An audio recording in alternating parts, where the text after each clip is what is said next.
प्रिय विद्यार्थियों, शास्त्री द्वितीय वर्ष की इस कक्षा में आपका स्वागत है।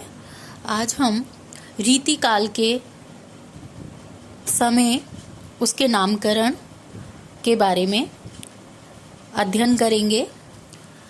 जैसा कि आप पिछली कक्षाओं में पढ़ चुके हैं कि हिंदी साहित्य के इतिहास में समय समय पर अनेक प्रवृत्तियाँ, अनेक पद्धतियाँ, अनेक प्रकार की स्थितियाँ विकसित और तिरोहित होती रही है। चाहे वे आदिकाल हो, चाहे भक्ति काल या आधुनिक काल।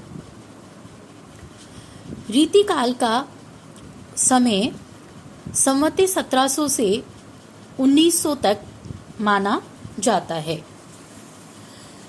रीतिकाल का नामकरण रीति काल क्यों पड़ा, इस पर विवेचन करने से पहले हमें रीति शब्द का अर्थ विश्लेषण कर लेना चाहिए। रीति शब्द का सामान्य अर्थ है पद्धति विशेष। व्यक्ति अपनी रीति से काम करता है, अपनी पद्धति से व्यवहार करता है और अपनी ही पद्धति से खान पान में रुचि दिखाता है। इस सब का अर्थ यही है कि रीति सामान्य अर्थ में एक पद्धति का भाव लिए हुए है। भारतीय काव्य शास्त्र में रीति की प्रतिष्ठा काव्य तत्व के रूप में रही है। जहां तक रीति शब्द के प्रचलन का प्रश्न है, वह वामन के समय में ही हुआ होगा।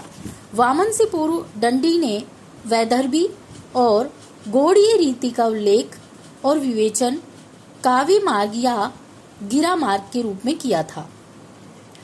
भारतीय काव्य शास्त्र में दो प्रादेशिक काव्य पदावलियों के आधार पर पहले वैदर्भी और गौड़ीय का निरूपण हुआ तथा बाद में पांचाली भी परिगणित हो गई। रीति शब्द का व्युत्पत्ति परक अर्थ है गति, मार्ग, प्रस्थान और रूढ़ अर्थ है पद्धति, विधि आदि। इस प्रकार हम ये कह सकते हैं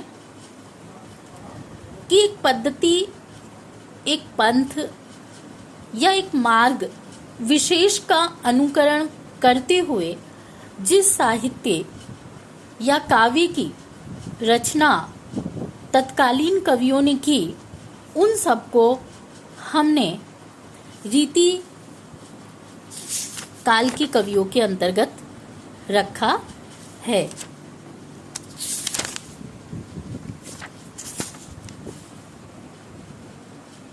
वामन से पूर्व रीति को कोई भी समुचित व्याख्या नहीं मिलती है। पूर्ववर्ती आचार्य भामह और दंडी ने भी इसकी कोई ठीक परिभाषा नहीं दी है।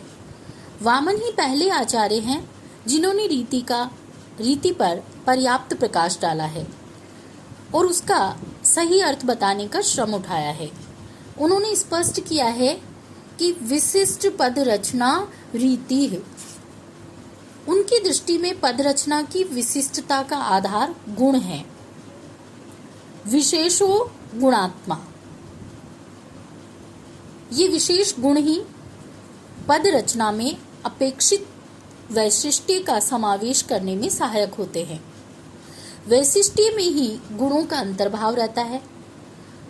गुण काव्य शोभा का वर्धन करने वाले तत्व है।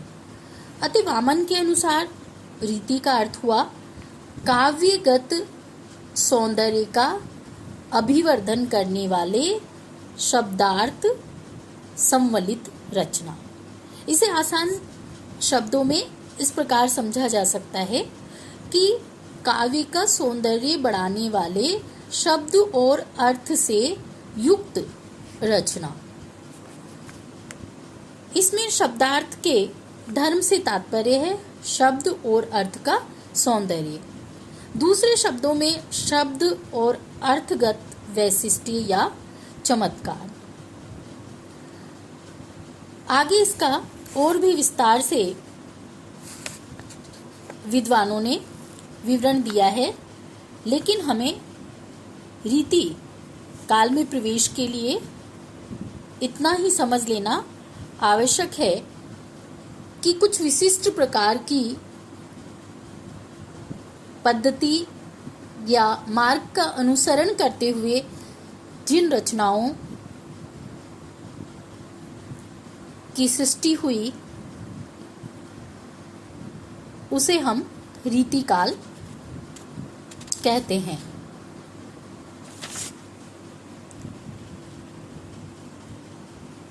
सामान्यतः रीति काव्य से अभिप्राय उस काव्य से है जो रीति की परिपाटी पर सृजित है। रीति काव्य के साथ साथ रीति शास्त्र शब्द भी प्रचलन में है। वास्तव में रीति शास्त्र और रीति काव्य का जो वास्तविक अर्थ है उसे विस्मृत नहीं किया जा सकता। कारण यह है कि विशिष्ट अर्थों में हिंदी साहित्य के अंतर्गत इन शब्दों का प्रयोग किया गया है। जहाँ तक रीति शास्त्र का संबंध है, उसका अर्थ उस रचना से लिया जाता है जिसके अंतर्गत रीति सिद्धांत संबंधी व्यापक विवेचन हो। रीति तो एक विशेष प्रकार की चमत्कार युक्त रचना ही है। इसी रीति को आचार्य वामन ने भले ही काव्यात्मक घोषित किया हो, किंतु वह सबके द्वारा ग्रहित नहीं हुआ। जिस प्रकार रस, ध्वनि, अलंकार आदि को काव्य की आत्मा घोषित किया गया है, उसी प्रकार वामन ने रीति को भी काव्यात्मा माना है। ऐसी स्थिति में रीति शास्त्र और रीति काव्य में केवल उन्हीं ग्रंथों की विवेचना अपेक्षित है जिसमें रीति को काव्य की आत्मा स्वीकार कर काव्य के स्वरूप का विवेचन किया गया हो।